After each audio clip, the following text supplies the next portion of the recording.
$40,000 miles. I'm not 50 yet. 5-inch tips, brand new rear diffuser, king wrap spoiler, 315s full ways all the way around, aftermarket LED side markers. This is my baby after 40,000 miles. Let's go ahead and get into it. I'll show you under the hood in a minute. Let's see if I can get a little sideways here. Oh, well, nope. For once, the tires are doing their damn job and gripping. The one time I decide I want to film and get sideways, the tires say, nope, actually, we're going to grip today. What is going on, guys? It is your boy Knockout360 here with another video, man. It's been a while since you've seen this view here, man. But car content, car shows, car reviews, car meets, and anything and everything car related happens on this channel, man. So if you're into that, make sure that you stick around because you are in the right place. For everyone else, hit that subscribe button as well as that notification bell so that you know what's coming out and when it's coming out, right? So let's talk about it, guys. We just hit a monumental point in this car's lifespan on the channel. 40,000 miles. 40,000 miles on this car. And a little over a year and a half, going on 2 years. So needless to say, your boy has been driving, right? Let's keep it real. Your boy has been driving. That's what I do. I'm a driver. Been driving the hell out this car. I have a daily driver, but it's hard to go from this to that and from that to this. You know what I'm saying? It's hard to get used to what this car produces and then hop in a damn Jeep Grand Cherokee that does 200 miles per hour, or 200 horsepower. 200 miles per hour, that'd be a track hawk, but 200 horsepower. So needless to say, I drive this thing damn near every day. Damn near every day, everywhere I go, I drive this bad boy. I've taken this car to Atlanta twice. Now, mind you, I live in Charlotte, North Carolina, so to give you some sort of context, that's about a 3.5 hour drive. Atlanta twice. I've taken it all over South Carolina, let's be real here, all over North Carolina. I took it to, did I take it to Virginia? No, I don't think I did take it to Virginia. I took a rental car to Virginia. But yeah, I've taken this car damn near all over the Southeast. Well, at least the North Carolina, South Carolina, Georgia area. Hold on, let's get active. Yeah.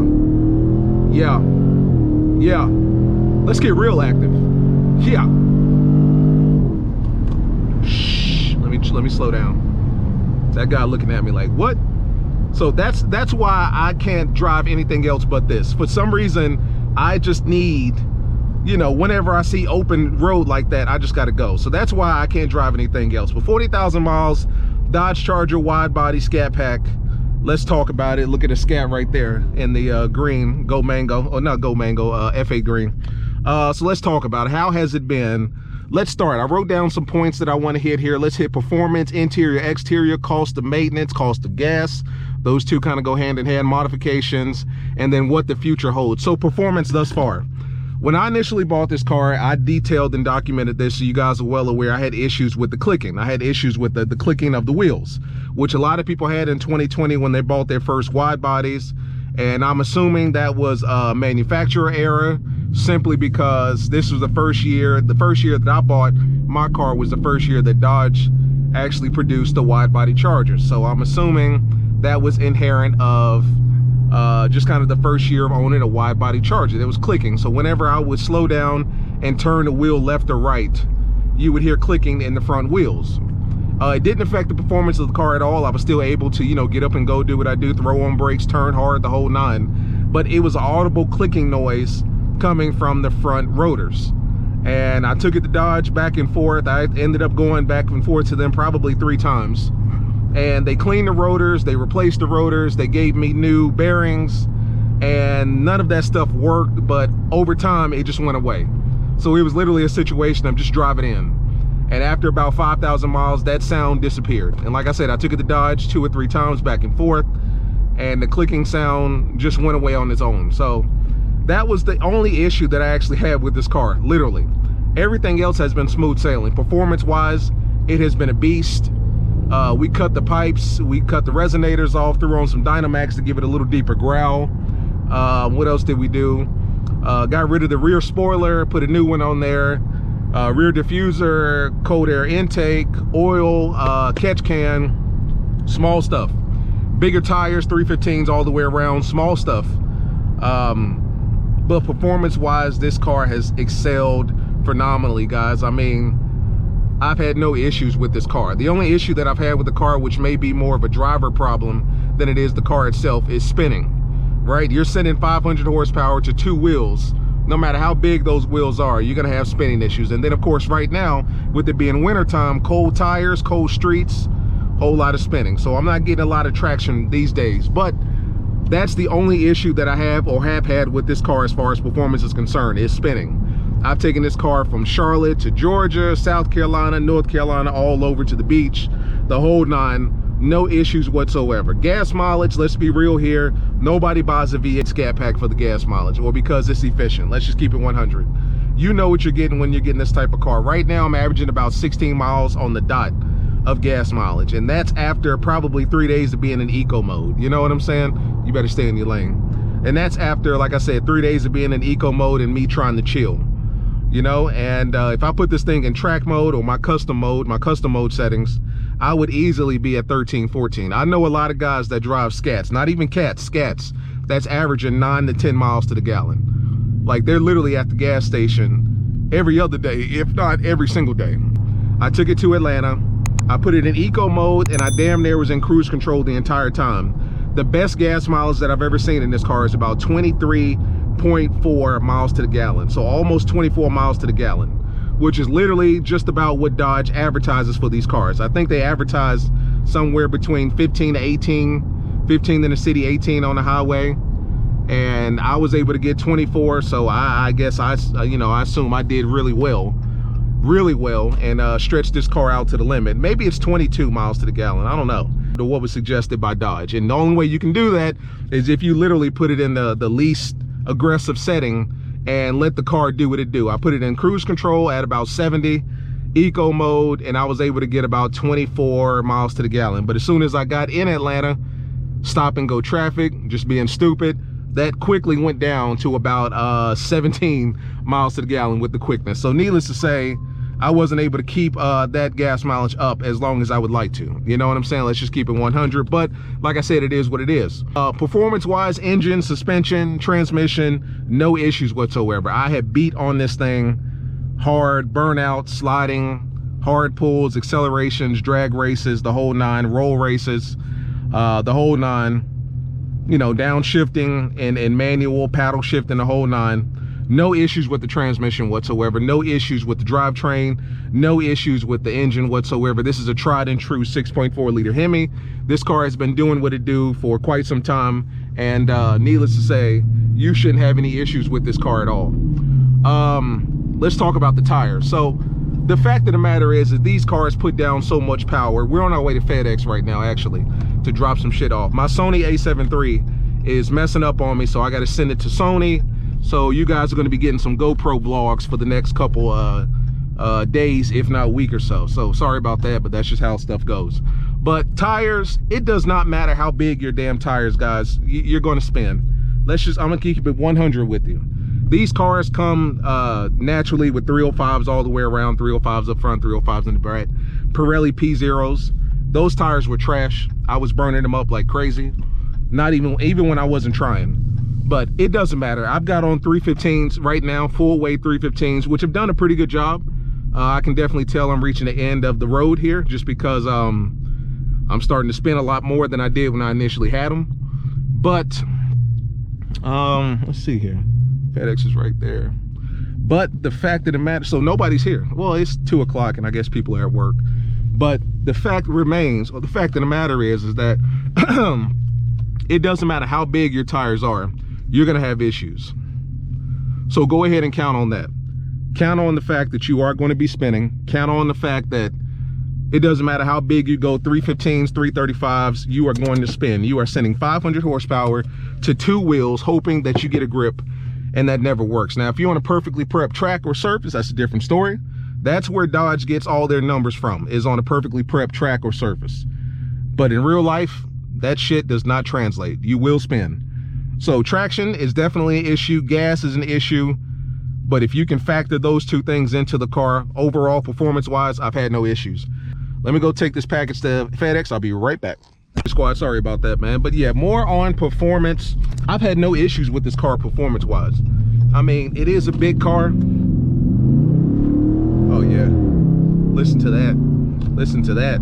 I do that every single day. That's why my gas mileage is terrible. Performance wise, no issues whatsoever. This car does grip when you hit these corners and whatnot.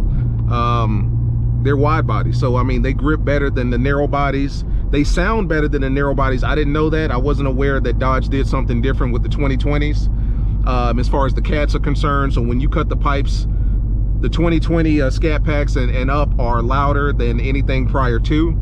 So be prepared for that. You know what I'm saying? You may not need a third-party exhaust system and all that good stuff. You may just need to cut the pipes and let it rip.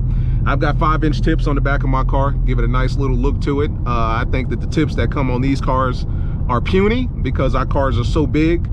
It's like, and not to mention that hole back there is so big, pause, or play actually. But that hole back there is so big that those puny little tips that come with the car just don't work. You know what I'm saying? So that was the first thing I did. Resonators, Dyno Max, and then 5-inch pipes, right? Really good sound. When you put it in eco mode, you don't hear it, but as soon as you open it up, sounds good. And we've already done tests on that and all that good stuff, man. So that's no surprise there at all. But long story short, when I bought my Charger wide body, there was only 2 wide bodies on the lot. At that time, I had only seen 2 wide body Chargers, either Hellcats or Scat packs, in North Carolina at the time. So literally when I bought my Charger, I was one of probably 3 that had a wide body Charger in the state of North Carolina. So there was a white one that was fully loaded, then there was a black one. I never wanted a white car, I've always wanted a black car, so I pulled the trigger on the black one. Now coming from my V6 Charger, where I had leather seats and then I had the sunroof and the whole shebang bang, it was a bit of a downgrade, but at the end of the day, I want big tires, I want big engine, and it just made sense. So I went ahead and pulled the trigger on that. The interior, obviously, like I said, it's cloth at this point. It's got the big 8.4-inch touchscreen. Obviously, I use CarPlay everywhere I go, everything that I do. One thing that I have noticed is that the 8.4-inch touchscreen is much clearer on the 2020s than they were in previous years. My 2015 was nice, but it wasn't nearly as clear and bright and vibrant and you know, contrasty as the 2020s. As far as everything else is concerned, it works pretty much the same. I mean, you got your SRT modes here, track, custom, drive modes, performance pages. Performance pages always takes a year and a day to load up, and I do mean that. Let me show you. So yeah, if I was quiet and for the duration of this thing loading up, we'd probably be here for a minute and let that load. But performance pages, all that good stuff is there. Actually, that went pretty quickly. That actually went pretty quickly. Let's see here. You got your home, timers, gauges, G-force, all that bullshit. I've got my situation set up to show me the power, the torque, oil pressure ratio. Go up here to your gauges. Nope, I said gauges.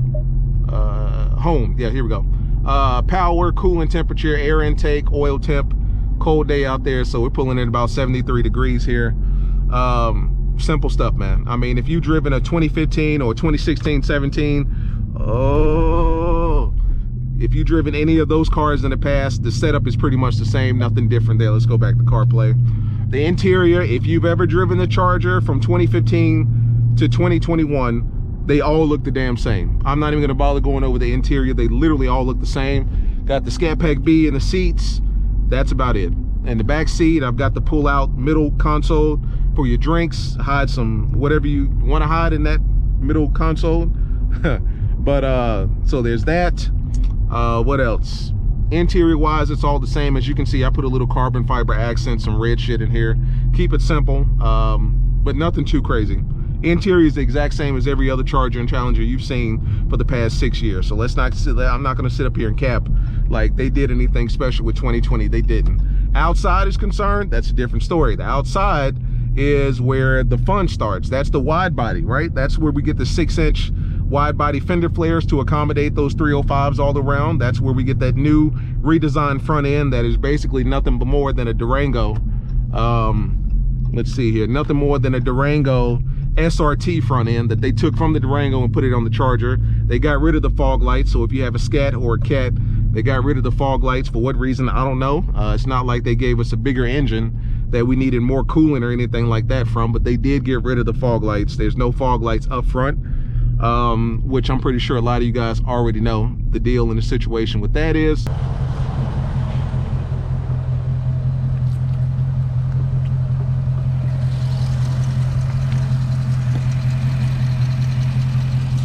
Big old 6.4 liter Hemi here, powered by SRT, although some of you guys believe that, you know, there is no such thing as a SRT Scat Pack. Cold air in, nope, no cold air intake. Oil catch can, everything else is pretty much straightforward. Whole bunch of fucking leaves and all that stuff. I told you my car was dirty. This video was impromptu, but that's what it looks like here. Exterior wise, like I said, brand new front end. Took that directly from the Durango. No fog lights there, nothing but open vents for more cooling, which makes no sense to me because, like I said, the previous Scats, same engine, same configuration, they didn't need that cooling. So why did the wide bodies? But that's neither here nor there. Big old 6-inch fender wells, right, to accommodate those big tires. Massive 315s here. Well, these are 315s. A little bit of space, not much, about a finger. About a finger. So 315s may be the biggest you want to go. Big Brembo brakes, which will be getting replaced. Like I said, brake dust, yeah. Yeah, brake dust is definitely an issue. Well, let's see here. Once again, big old 5-inch tips, just humming, just humming. Rear diffuser, aftermarket King's wrap spoiler. Big old pipes. But other than that, that is about it, man. 392 Hemi, not much has changed. Just a couple exterior mods, that's about it, guys. As you can see, the fucking leaves blowing everywhere. Dirty man, dirty man. See, side markers, aftermarket. Shout out to my man Day Day's Garage, Day Day Custom Creations, I'm sorry, on the Instagram. I'll put his information. He can make whatever design you want. That's my design. I obviously got Knockout 360 there. Listen to that thing. Yeah. So that's that. Let's see, what else? Break time is coming up. Gas, I mean, let's be honest here. Gas is subjective because everybody's location is different. Some of you guys are getting relatively cheap gas just because you live on a certain side of town. Some of you guys are, or a certain part of the country, I'm sorry. Some of you guys are paying anywhere between, you know, the upper 290s to 350. Some of you guys are paying north of $4. I've seen it. Some of you guys in California, I feel bad for you guys, are paying $5, $6 plus. I don't know how true this is. I saw a meme that said somewhere in California, some of y'all are paying $7. I don't know how true that is. But if that's true, fuck that. I'm definitely getting me a Tesla if I'm living in your city or particular area of California. But gas is to be expected. You will be at the gas station more often, and when you go to the gas station, you will be buying the premium stuff, the good stuff, right? No regular, no mid-grade. I wish you would put some regular in this car and just watch it blow the hell up, or not even move, not even start up. So premium only for this car. Scat packs and up, premiums only. To my understanding, with the RT, you can either put premium or regular. Doesn't really matter. I think it probably recommends premium, but you can sneak regular in there if that's all they have, or if you're on a budget or just want to cut costs, which I don't blame you one bit. Gas is through the roof these days. So yeah, realistically speaking, guys, be mindful when you buy these cars. There is nothing efficient about these cars whatsoever. Nothing. The word efficient and Scat Pack or SRT should never be in the same sentence. What the fuck is this guy doing right here? What the fuck? Oh, you serious? I should have blew at his ass. There is nothing efficient about these cars whatsoever. The word efficient and SRT and Dodge in the same sentence does not go together. They're not efficient on gas. Their parts are not efficient to replace. They're extremely expensive. Hell, even the way that they put the power down to these rear tires are not efficient either, because you will spin. There's nothing efficient about these cars whatsoever. So when you buy a Scat Pack or a Hellcat, just be mindful that they are expensive. It's not enough to just buy them at the dealership and say that was expensive and call it a day. The day-to-day cost of maintaining these cars are expensive, as I'm looking at a wide body Scat Pack Charger there that looks pretty clean. they are extremely expensive. So that's something that you need to take into consideration. If that is not something that's in your budget, you will need to be mindful of that, because buying these cars is expensive enough, but the day-to-day maintenance and owning these cars is really where the money racks in. So just be mindful of that. Like I said, modification stuff like that, I've kept this car kind of light, just because me personally, I'm looking towards the future. After Dodge announced that they're getting rid of the Hellcats in 2023, that's all I'm thinking about right now. At this point, I may do a little this, a little that to this car, but it is without a doubt Hellcat season, at least for Knockout 360. You know what I'm saying? It's definitely Hellcat season. Wide body Hellcat Charger season. I've always told you guys that before it's all said and done, there will be a Hellcat on this channel, and that I can guarantee you. There will be a Hellcat on this channel. So Hellcats are coming. Beware, be ready. It is coming. Trust me when I say that. So that's kind of why I've been kind of slow to mod this car. I've had it for about 1.5 years, and I love it. It's powerful, it's loud, it's big, it has presence, but it's time for the next. And with all due respect, just because the Hellcats are going out of style in 2023, right now is the best time to get it than ever, because I think the closer we wait to that date, the more expensive they will be, right? And then they just dropped the Hellcat Red Eye jailbreak that should be putting down an extra 10, 15, 20 more horsepower with different options that you can option out to the teeth. So now is definitely the time to go Hellcat shopping. Hellcats are coming. So the final decision, man, getting all to it after talking about the interior, the performance, the day-to-day maintenance, the whole nine. Would I recommend you buying a 2020 or 2021 or 2022 Scat Pack, Scat Pack Charger wide body? To answer that question, hell yes. If you are a Dodge guy and you're in the Charger market and you want power and you want looks, the wide body Charger is the best way to go, especially the Scat Pack. No other brand can you get a 500 horsepower muscle car, 4-door capacity configuration under $50,000. Nowhere can you get that. You can't get that with Chevy. Obviously, they don't make 4-door muscle cars. You can't get that with Mercedes, because anything Mercedes is going to run you a grip. You know, you get into the AMG territories when you start talking about 500 plus horsepower. And when you get those 3 letters, you're going to pay big money, right? No other manufacturer is doing what Dodge is doing as far as their cars are concerned, as far as the affordability of their cars is concerned, as far as the power that their cars can put down is concerned, the looks, the whole nine, the colors, the interior options. The color schemes alone is worth a look at Dodge. I mean, nobody's doing a Go Mango orange, a F8 green, a red line red, Tour red.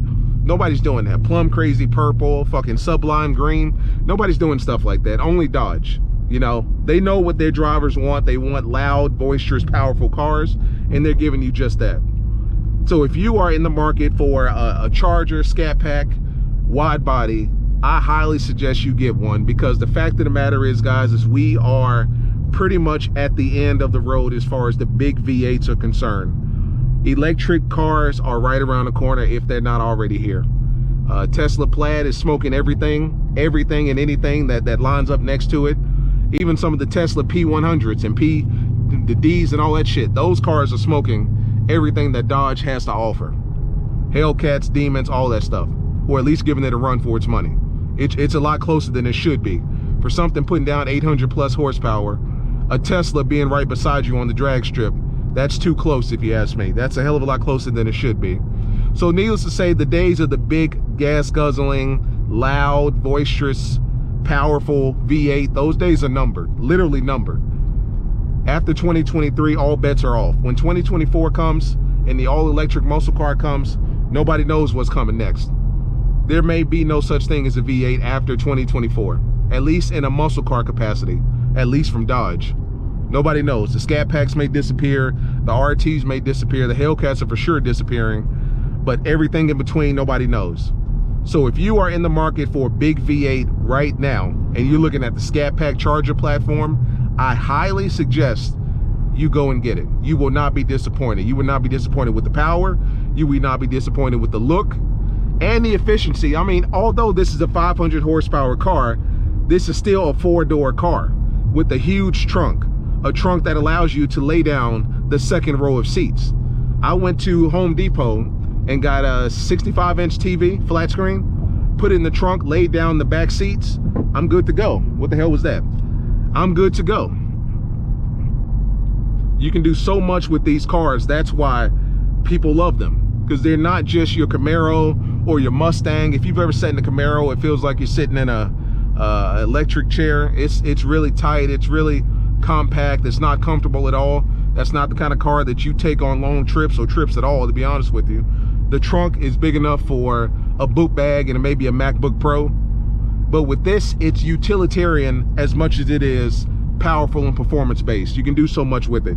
That's why cops drive them. Your favorite state troopers, that's why they drive them and got all their bullshit in the trunk. But at the same time, they've got an all-wheel drive 5.7 liter Hemi configuration, because although it is utilitarian and it's you know, practical, they can still run your ass down if need be. And that's what they do, or try to do anyway. So realistically speaking, go get you a Dodge Charger as soon as possible, because these things are not going to be here in the next 3 to 4 years. We're living in a day and age where it just makes sense to move on. I mean, the V8, we had fun, I love it. But in this day and age, with technology being what it is, it doesn't make sense. It was fun, have fun, kick up some dust, but we've got to move on. We've got to move on to the future. You know, there's better out there, which I understand, and I'm not knocking it. But that's the reality of the situation, guys. As always, it's been your boy Knockout 360, 40,000 miles. I say go do it. Get you a wide body Scat Pack Charger, man. You won't regret it. Trust me when I say. As always, it's been your boy Knockout. I'll see you in the next one. Peace.